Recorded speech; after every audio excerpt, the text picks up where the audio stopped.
After breast augmentation surgery, you will be surprised at how quickly you feel good and back to normal. This is probably the quickest recovery out of all of the surgeries that I do.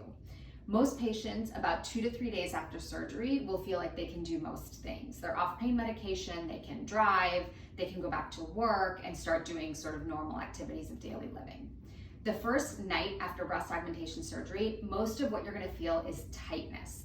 More than pain, because most of the time the implants are placed under the muscle, they're stretching that muscle out and you're going to get a feeling of chest, that sort of chest tightness or constriction. I also typically have patients wrapped in an ACE wrap and a bra, which does add to the tight feeling.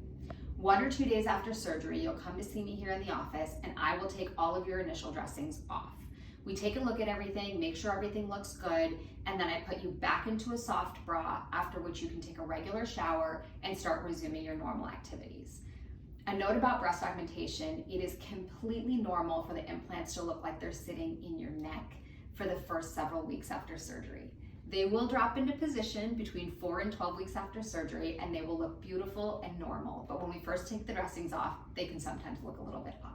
So after a couple of days, you're gonna feel pretty good after breast augmentation. You can start doing your normal activities.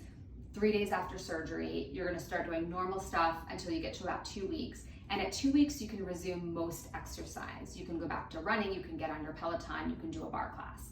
The only thing you wanna be careful about is exercises that flex your pec muscles, because you don't want to push the implants out of position. So for 6 weeks, you're going to baby your pec muscles. You're not going to do push-ups, you're not going to do chest presses, you're going to be really careful with the chest muscles.